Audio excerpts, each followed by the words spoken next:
first session this morning is, does responsible travel have to be boring?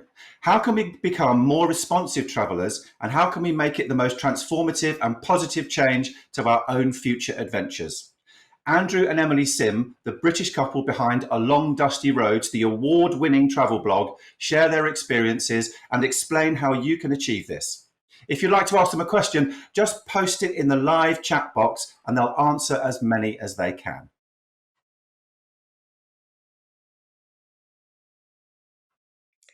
So good morning, everybody. Good morning, everyone. Good morning, Destination Presents Travel 2021.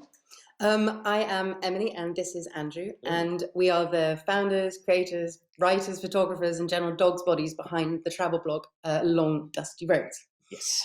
And just a little bit about how we started. It was planned for the travel blog was formulated in a kitchen in East London on a very dark and miserable evening over too many gin and tonics back in 2013. We decided to try and save up as much money as we could in a year to set off on a 2-year adventure through Latin America, a one-way flight to Mexico, and worked ourselves all the way down to Argentina. Yeah, we were on a very tight budget for that 2 years, and we wanted to keep our dream alive. And since then, Along Dusty Roads has grown to become a very trusted and respected travel blog by hundreds of thousands of travelers around the world. And all we try to do is to help people travel more and travel better. And we're both absolutely delighted to be joining you today and have you joining us today for this talk on, does responsible travel have to be boring?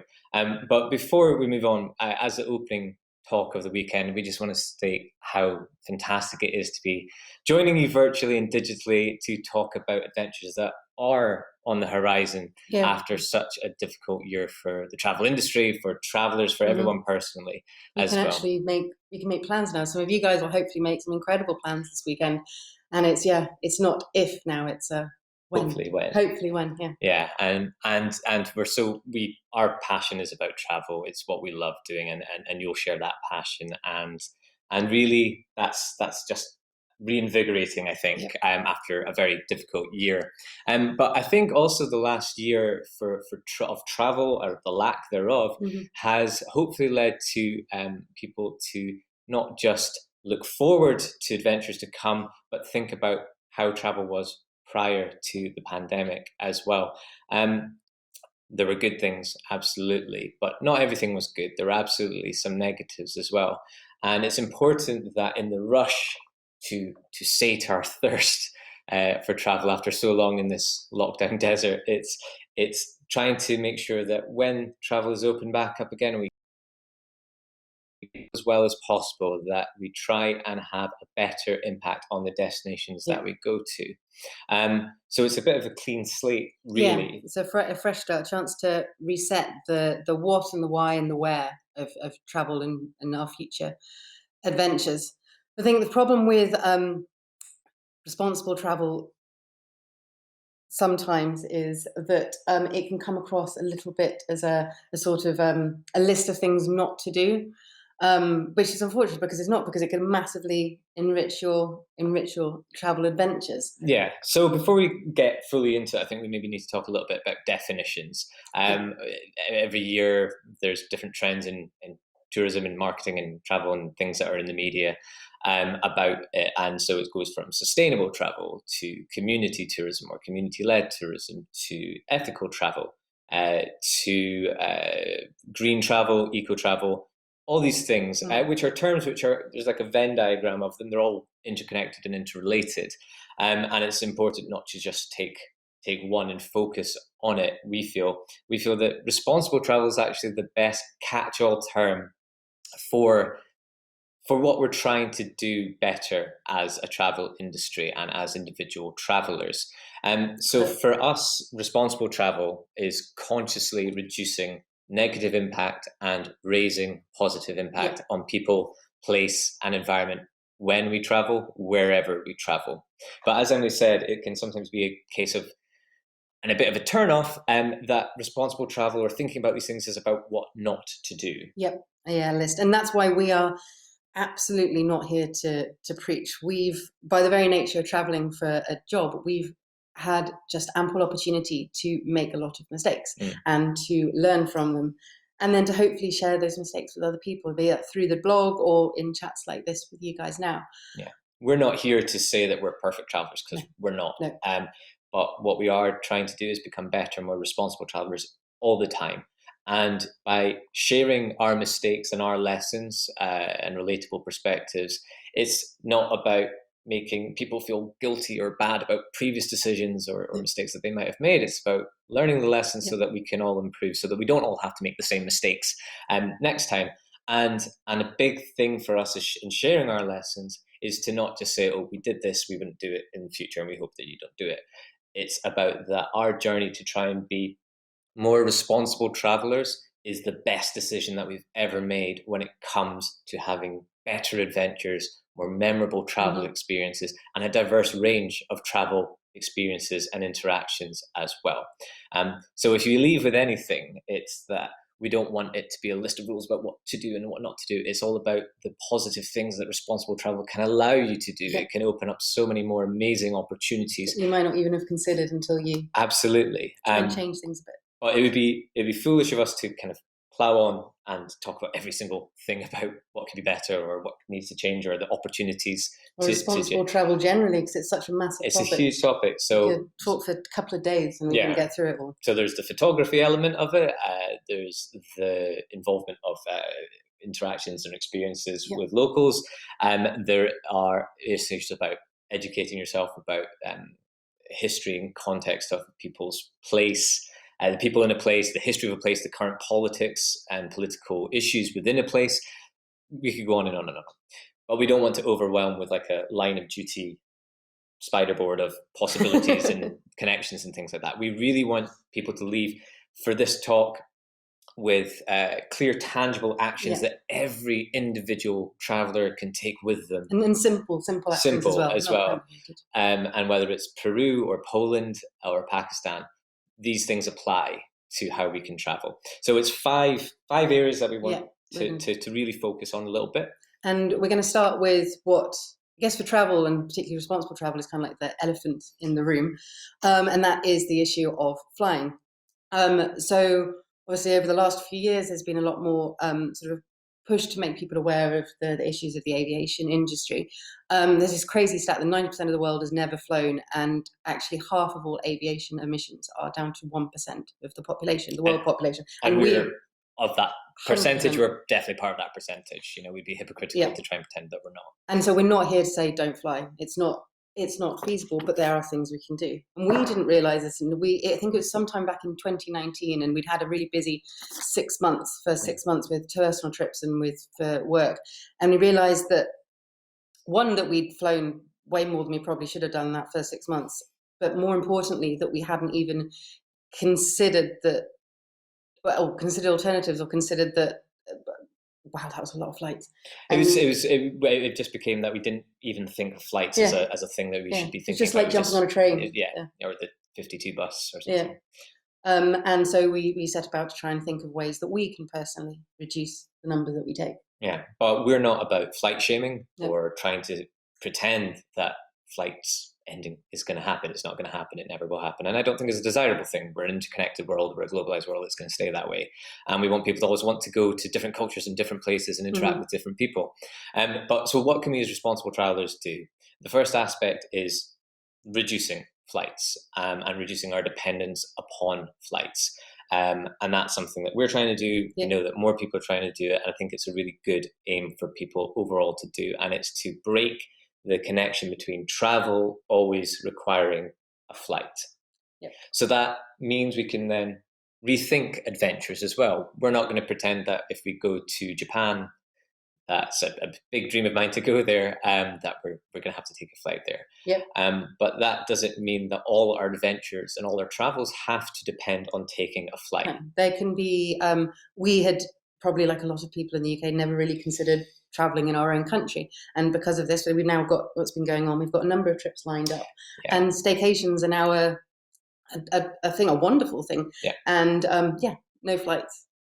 So that's rethinking. There's bikepacking as well. There's going on multi-day hikes and staying along the way. There's kind of doing these big adventures or small adventures which just don't require a flight, or that you may require a flight to get to Europe or to go to Asia or something like that. But you don't need to hop around yeah, various countries on flights. You could travel slower rather than going to South America and trying to cover all the countries within there, just hopping from city to city and flight to flight.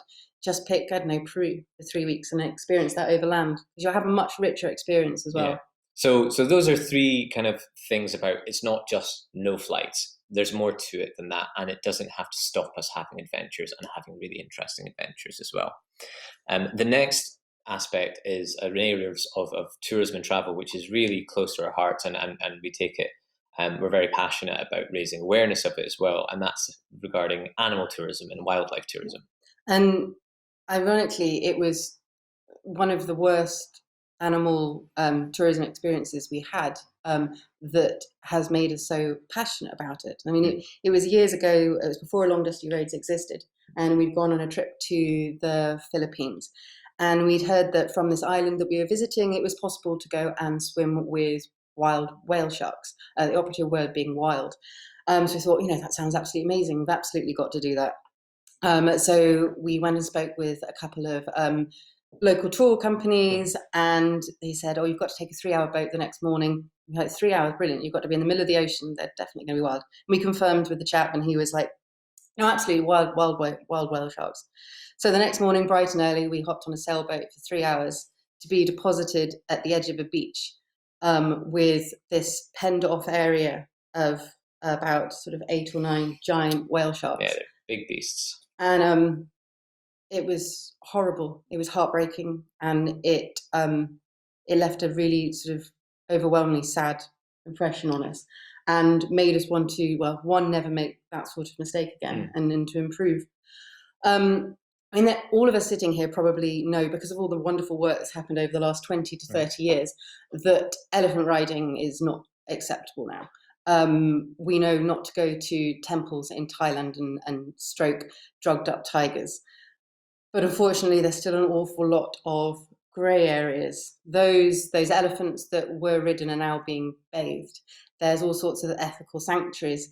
There's lodges in the Amazon where you can go and hug a sloth. There's all these things that you have to sort of stop and think about whether this is something that we should be engaging in. Actually, is there any situation where you're having actual physical interaction with a wild animal? Can that ever be okay? Because 9 times out of 10 in these sort of tourist attractions, it's then they're wild. Wild animals are not tourist attractions, and wherever there's a tourist attraction being promoted or on pamphlets or down as a bucket list must-do item anywhere, there has to be the question being asked about how has that animal got there? Yep. How's it been treated to get there, and how's it being treated in order to facilitate that tourist experience from 9 to 5, Monday to Saturday? Because there still are some amazing animal related and based activities that you can do. You can go on an incredible safari in Tanzania. You can go and hike in Uganda and go and see the gorillas. You can go whale watching, go and spot the orcas in the north of the world. And you can see animals happy, wild and free, because all of us as animal lovers, that's really the biggest joy that you can have, is to see an animal genuinely happy. Yeah, the experiences that we've had and that we've avoided since then have there's nothing worse than seeing or arriving with one idea of the experience you're going to have, and then just seeing an animal being treated horrendously or being manhandled by humans for entertainment and selfies. And avoiding that is something that we all want to do. Nobody wants to go there, especially people who are making a big thing to go and visit. So it's not about no animal attractions ever, anywhere across the world. It's about making sure you do research and finding the amazing ones, which are also supporting conservation and supporting natural habitats and all these important things which are very linked to tourism. It's making sure that we put our money towards those rather than towards the ones that are treating the animal badly. Exactly. When we're also talking about responsible travel, a big thing is the attitudes that some places prior to the pandemic had toward tourism that were quite well reported in the media, and more of a negative attitude to people arriving rather than a positive one. So does that mean that we should stop traveling to these places, that we shouldn't go beyond our hometowns? And absolutely not. That's not what people who are passionate about travel, what to do, the world would be a very depressing place if nobody wants to go and discover and visit other places. But how can we improve and recalibrate the balance for local people and local economies and their interactions with visitors? And for us, the most impactful way to do that as individual travelers is to prioritize your local spend and try to make the majority of your spend stay within a local community in a positive manner. One great example of this is where you choose to stay. I don't know about you guys, but I'm suspecting it's like us. A huge chunk of your travel budget goes towards accommodation, and therefore you've got the real power with the choice that you make to where you stay to have a really positive or not so positive impact. We know on that 2-year trip in Latin America, we were saying, that started along dusty roads. By the very nature of the fact that we were doing it on a really, really tight budget, we stayed almost exclusively in sort of madre and padre, like run guest houses. Nothing fancy, nothing to write home about. But gave us some really, really wonderful travel memories. And then sort of as we've continued traveling, as we've not been on such a tight budget, I mean, we're not luxury travelers at all. We still stay in a lot of hostels, but we're starting to make the decision to stay in the very flash packery ones, or Airbnbs. And the flash packery hostels might be run by an expat, and their employees are all foreign volunteers. And the only local they're employing is actually the lady that's cleaning the bathrooms. And you can see that a community is not necessarily getting very much out of that. And much of the spend retains itself within that hostel rather than going out to different bars and things like that. Yeah, exactly. So that's one change that we made. Recently, we went to Kerala and we stayed pretty much exclusively at very small guest houses and homestays, because we thought, actually, we can't just make it all about convenience and generic experiences on a selfish level. And also it means we're missing out as a traveler about meeting different people. And we've got some incredible home cooked curries as well.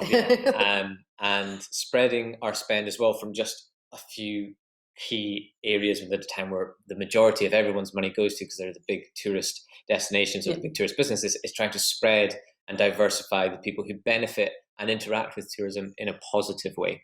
So it's accommodation is one aspect. It's about when you are traveling somewhere, try to engage local tours, local guides when possible, when you want them, when it's appropriate, and also trying to seek out local projects which are engaging tourism's spend, the spend of tourists, in a positive way and in a circular way. So there's lots of projects wherever we go, in developing countries primarily. So if we take Cambodia as an example, lots in Cambodia, where the business is created like a restaurant to train underprivileged children into a trade, to make sure they're getting some form of education and have some form of prospects. But that restaurant depends on tourists going there and having lunch, maybe spending a little bit more than might another restaurant get. But that increased spend as a tourist place is going directly back to improve the hub and the prospects of underprivileged children. So it's a circular impact as well. So whenever you travel anywhere, there are always these projects which are community led, or very much they might be led by NGOs or outsiders, but they put the community at the front and center of the benefits of tourism and tourism spend. And I think it's important to say that in so many situations you may well be traveling with a company that is external to that country or that place, but that doesn't mean that they can't be doing things for the community. They could still be employing locals to run tours and things like that. And if they are, they'll generally be very, very happy to say it, because it's such a selling point for them. So it's another thing to look in for. Are these companies engaging and employing locals in a meaningful way is such an important question to look at with whatever choice you're making. And it's about making sure that the pound, the dollar, the euro that we spend when we go places, and when we're privileged enough to go to somewhere, that we're trying to make it impactful, to redress the balance and create positive interaction and balance between tourism and locals, rather than a negative one. So they're happy to continue having us. There was a great line of lead, I think it was about Hawaii, about the island, that islanders felt the island was being run and operated for people visiting rather than for them, and that kind of goes to the heart of it, I think. So the next thing we would like to touch upon is, if this was back in 2019, pre-pandemic, this would be the buzzword for this talk, and this would be right at the top. But it is over-tourism. And whilst obviously that's not a problem right now, and it may well not be a problem for the next year, the next 2 years, it's going to come back, because there's still going to be those same top 20 destinations that everyone has a hankering to go to, or thinks they have a hankering to go to. Venice, Tulum, Barcelona, Amsterdam, Bali. Yeah.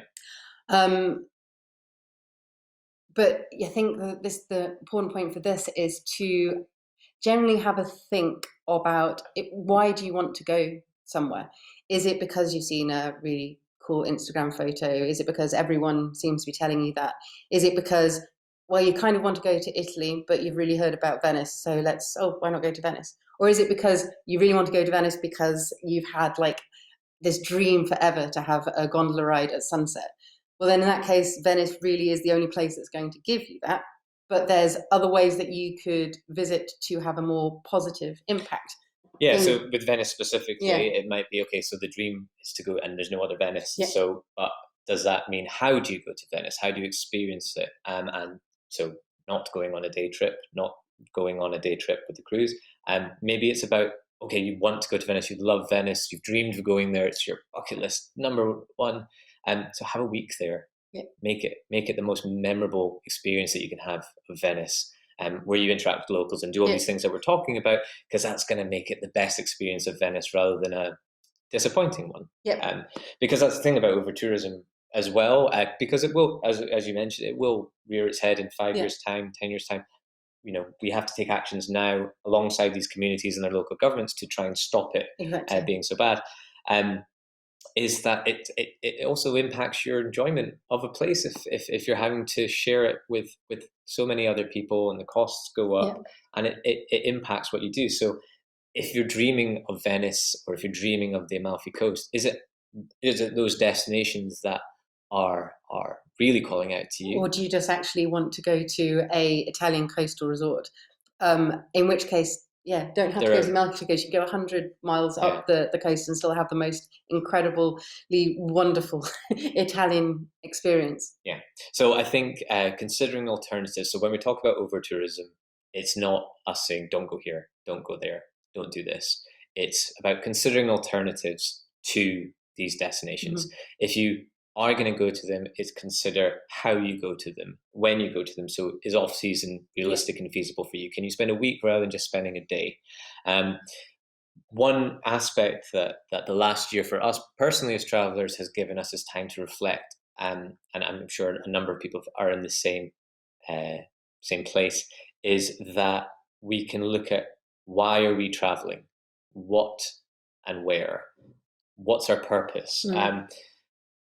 And I think bucket lists will be refreshed, or dream destinations will have been chopped and changed after the last year of difference. Mm-hmm. We'll have reprioritized certain experiences. We'll have got rid of others. We'll have realized that we love hiking and that's what we want to do rather than going on a city break.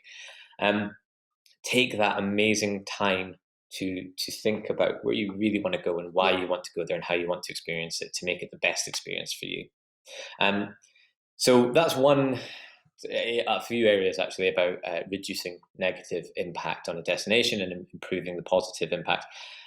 One really clear, key, tangible area for us is also plastic pollution, single-use plastic pollution. It's a big global issue in the UK. It's talked about a lot. It's still an ongoing issue, and it can also feel quite intractable. Again, lots of things. We're trying to boil everything down to make it clear and fixable on an individual level. So for travel, so when we were in South America for 2 years, or Latin America for 2 years, we dread to think how many single-use plastic bottles we consumed for necessity. For necessity, we've got to stay hydrated. But it's ridiculous, really. Thankfully, technology's moved on. There are products now which are really fantastic and affordable as well for travelers. So we use travel filter water bottles, which are bottles with a little filter which basically makes any water source safe to drink, apart from the sea. We filled up from countless taps in various African countries. We've drunk out of streams in Peru and some questionable water sources in Cambodia, and never gotten sick. They're really, really quite incredible. So devices. For under 30 quid, we've got those. You buy new filters. So we go on any adventure anywhere, whether it's we know we're going to be roughing out and backpacking or not, or whether it's going to be a bit more of a developed itinerary.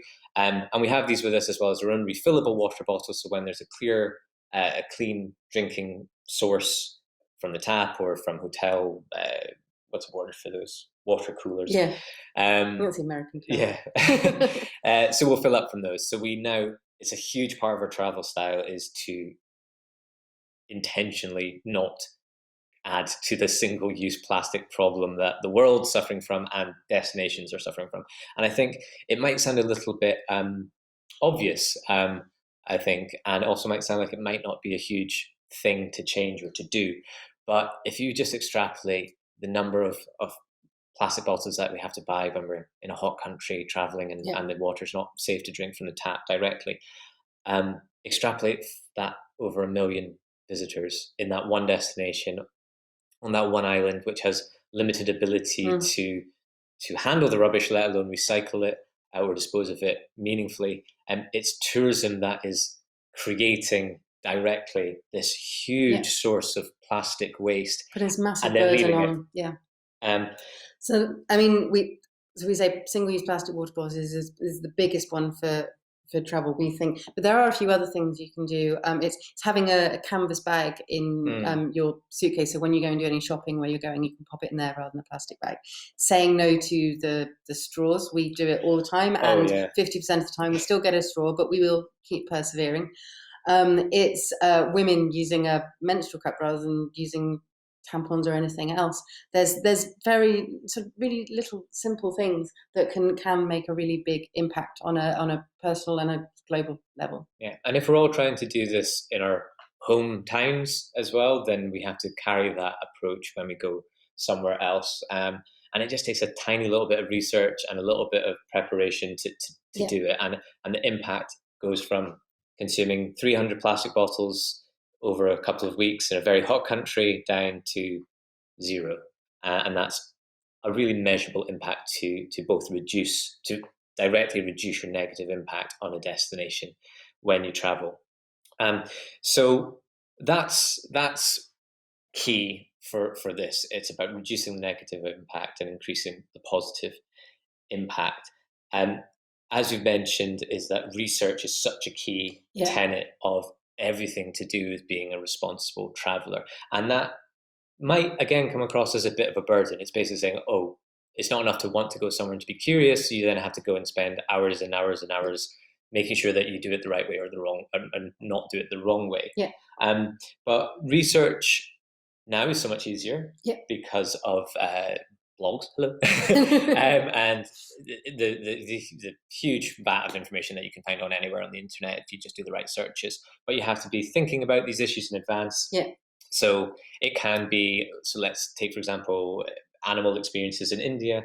It isn't just looking for the best ones. It's then if you find a good, responsible, ethical elephant sanctuary, it's looking into specific. TripAdvisor is actually really good for things like that. Yeah. Because actual feedback, most people only go on TripAdvisor to say bad things. So if you're reading something on there, it's probably and so finding out, is this an actual ethical elephant sanctuary or is it just claiming to be? And there's so many of those in various countries who pivoted because tourists decided they didn't want to ride elephants, so now they offer the bathing experience, just like you said. And the research isn't a burden as well, because it's only going to improve the experience in the trip from the moment you step off the plane or the train or the bicycle saddle.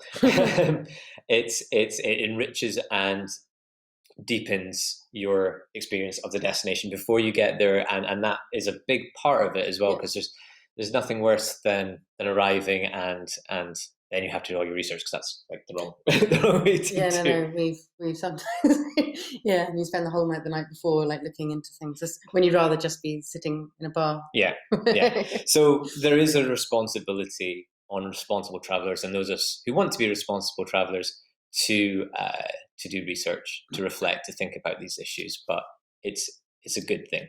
And it's only going to increase the opportunities that you have and the memory making potential of being in country. So in this talk, we want you all to not leave feeling overwhelmed. We want to make you feel positive and enthusiastic about the journey to becoming more responsible travelers. So it's not saying don't fly ever. It's about rethinking our relationship with flights and travel, reducing the number of flights that we all take, and reevaluating whether we need flights to have amazing adventures, and try to have more flightless adventures if possible. It's not about never being able to have any sort of wildlife interaction when you are on your trips because you're terrified that you might be unintentionally harming an animal. It's about doing the research and finding the really amazing ones and investing in those amazing ones. It's not about never going with an international tour company or staying at an Airbnb. It's about prioritizing the local spend and trying to make it the majority of your spend so that the money stays within that community rather than leaks outside of it, and has a positive effect on improving the relationship between that community and the tourism industry there. It's not about never going to popular destinations. It's about assessing why you want to go to that popular destination and then potentially finding some less well-trodden paths to go and ramble down. And embracing the different and the new and the potential for wonderful new travel experiences. It's not about never having beer on the beach or the odd bottle of water here and there and having fun. It's about trying to reduce the negative and avoidable waste that travelers create in a destination, such as single-use plastic bottles, and taking the alternative to go from here down to almost zero negative impact. It's not about being a perfect responsible traveler. We're still learning every single time we take a trip, but it's about all of us going out and trying to be perfect responsible travelers. Because even if you're making one not so great decision, but you make an amazing one alongside it, that's one excellent decision. So from this talk, does responsible travel have to be boring? We can emphatically tell you that we don't think it does. We don't think it has to be a list of rules of things to not do. It's all these amazing opportunities that come from it. And hopefully those actions and those changes and those opportunities directly reduce the negative impact we have on destinations that we visit and love, and directly impact the positive, increase the positive impact that we have on those destinations as well. And even if those two aspects weren't the byproducts of a responsible traveler mindset, the key beneficiary, the key person who gets the most out of it is you. It's the traveler. And over the last 6 years, the opportunities and the interactions that we've had, the memories that we've made have directly come from having a responsible traveler mindset. And so if you want to have more memorable adventures, better experiences, different experiences to other people when you travel, trying to be a more responsible traveler is the best way to get there. Yep. So thank you very much for our talk, the opening one of this weekend at the Destinations Presents Travel 2021 show. There are some questions in the Q&A, so we'll just hop on to those. So Helen James, thank you. Oh, you've got a few questions, Helen, so we'll take the first one here. I like to take a travel kettle, so I know I can use boiled water, which also contributes to tackling single-use plastic issue. It also means you can also be guaranteed a good cup of tea, which is very important for us as well. So yeah, that's definitely a good solution if you've got a travel kettle. That's very good. One aspect I would say is that it's the boiling water is absolutely fine to be doing that. But the travel filter water bottles that we're talking about, there's various brands that do them. It does means that you just fill up directly from the source. It's a bit so you don't have to. It's more convenient as well. Obviously, with that you need a electrical connection, a plug and socket.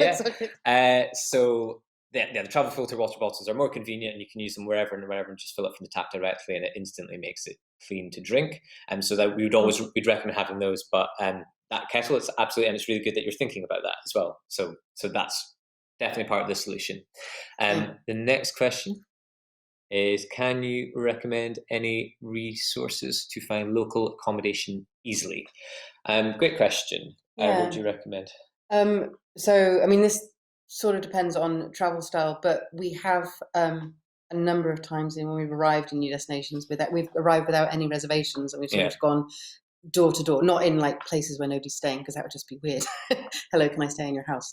No, places where they have lots of guest houses. In advance, I mean, you can get booking websites, to be honest, because you're not going to find a little local guest house website, and chances are they won't have one at all. You find them on booking.com. Sorry, booking websites. You said, yeah, you will find them. But the problem, honestly, so I've a little bit of a peek behind the curtain. As bloggers, we put recommendations for accommodation in our posts, and they're not always the ma and pa places, because we know that not everyone's looking for those. But also there's, as Emily said, travel styles. So when we're on a longer term backpacking trip where we have a loose itinerary and we turn up, we will just go place to place. That's a really great direct way to do it. And when you do need to have advanced bookings or anything like that, TripAdvisor, you'll get a vibe for it. Reviews, people often talk about the owners or Michelle and David are fantastic, do everything. And guest houses, I think, is really the big thing. It's hotels by and large are going to be larger, going to be run a bit differently to smaller places. Yeah, if it's somewhere that's only got 2 or 3 rooms, you could almost guarantee that that's going to be. Yeah, and I also just wanted to talk about hostels so that it doesn't come across like we're being hostile to hostels.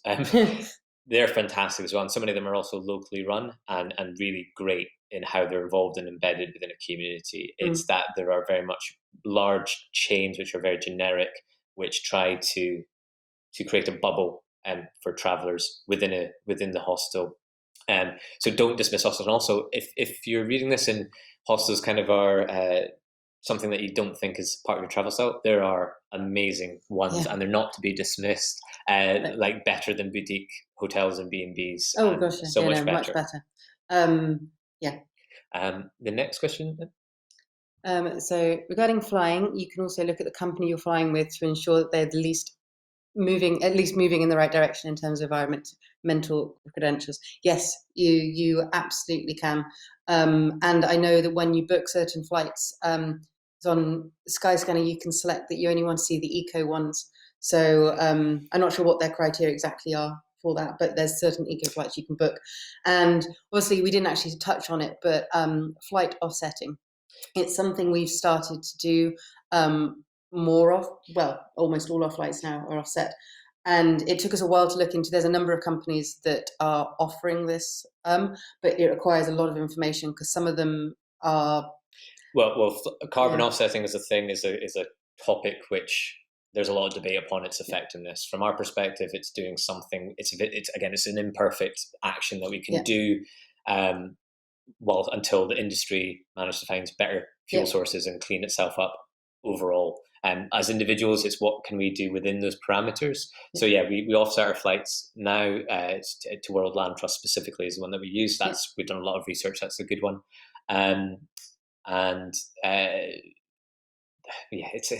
It can't. This is the problem. It can just become overwhelmed. So distinguishing between and it's not just airlines. It's lots of companies in the travel space having sustainability in the tagline or green in the tagline or community tourism in the tagline doesn't necessarily mean it's the good version or it's actually an effective version. So and another point, just because I thought of it, I remember then, is direct flights are better because actually the vast amount of emissions are given off during takeoff and landing.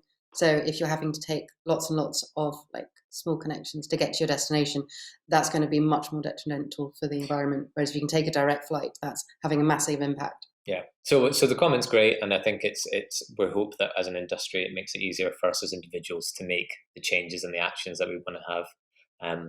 Still a way to go. Yeah. Where would you recommend going where you can do something to give back to the place that you're visiting?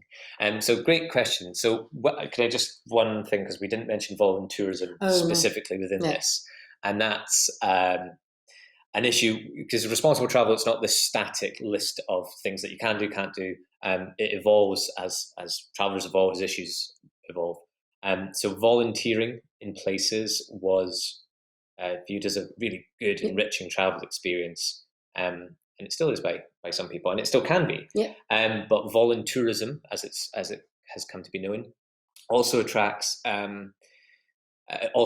warranted criticism as well, because there's one aspect of the deprival of a job. So if you take hostels, depending on volunteers rather than paying a receptionist from the local community, or going in to build a school when actually there's a perfectly good builder in the village that could be building that school for a wage. So that's one. I think orphanage tourism is by and large now something that, especially in India where it is very common, is something that really should not be done.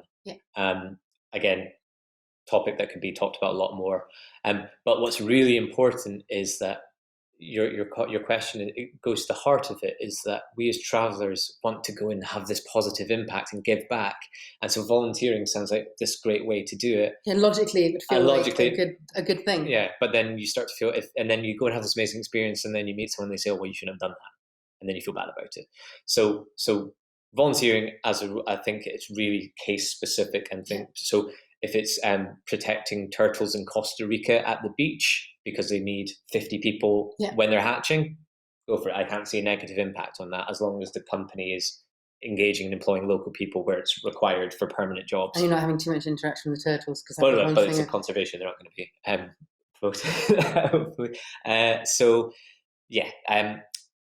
The other aspect that we talked about within it was in Cambodia and in India, in Colombia, in Peru, in almost every country that we've been to in the last few years, there are these great community projects which are focusing on how they can take tourism's spend and interest culturally and have a circular positive impact within the communities where we're visiting and in the countries where we're visiting. So the restaurants, and go to an artisan place where a woman is making a poncho or something, and it's taken her weeks, and you pay her a really fair wage for it. That's a really positive thing.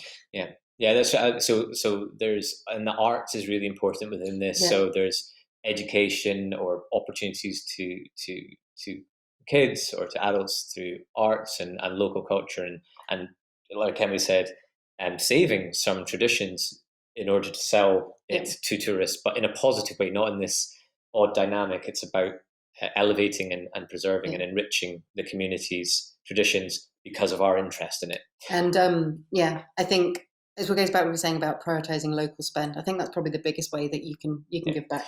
But to answer the question as well, if you're looking for destinations specifically, I think a lot of destinations have this in place. From our personal experience, Cambodia has a lot, India has a lot, and various places in South America have them as well. So Peru, Colombia, and Bolivia we have a lot of travel experience there. So if you go to these places, research into them, then you'll find really good projects to go and interact with and support and have a great experience with as well. The final question is, we'd like to go on the Orient Express in 2022 or 2023. I've given up air travel and I'm not keen on cruises. We're not cruise fans either. And as we mentioned, air travel. So it's really good that you're thinking about it. The Orient Express is great. I think train travel, it's everyone's favorite method of travel. We spent 7 weeks in Italy. We managed to get out in the end of the summer, and it was just incredible traveling around by train, and got a new insight into the country that we wouldn't have had otherwise. But the Trans-Siberian Express is the one that we really want to take. Gosh, that would be a dream. So so that's really good. I think the air travel thing, as we mentioned, it's the solution is in there. It's just for trying to think about reducing our dependence on flights to have adventures. And we've got a summer of staycations planned in the UK. Went to Mid Wales recently as well. So that's one way that we're changing, and we don't want to lose that as well. We want to keep that. So when this summer's plans might have been different if the pandemic hadn't happened, but we want to make sure that we don't forget the lessons of this year and last year, going forward as well, because it'd be quite sad state of affairs if this was all abandoned and everything like that as well. So if there are any more questions, feel free to send them through. We've got a minute or two left. But otherwise, thank you very much for having us at the Destinations show to open it up this weekend. You're going to have a lot of opportunities to dream about places to go to and where to direct your spend and adventures to come. And if we can say anything, it's have fun doing it. have fun dreaming, have fun planning, have fun researching everything that's on the horizon, and consider the spend that you're doing to hopefully go to positive, community-based, local-led things to increase the positive impact, because you as a traveler, as an individual traveler, you have choice and you have power to have a better impact, and to help companies have better impact in the long run by giving them your feedback as well. So never underestimate that, and then go and have a lot of fun with it, because it's so fantastic that we can now talk about travel and think about it.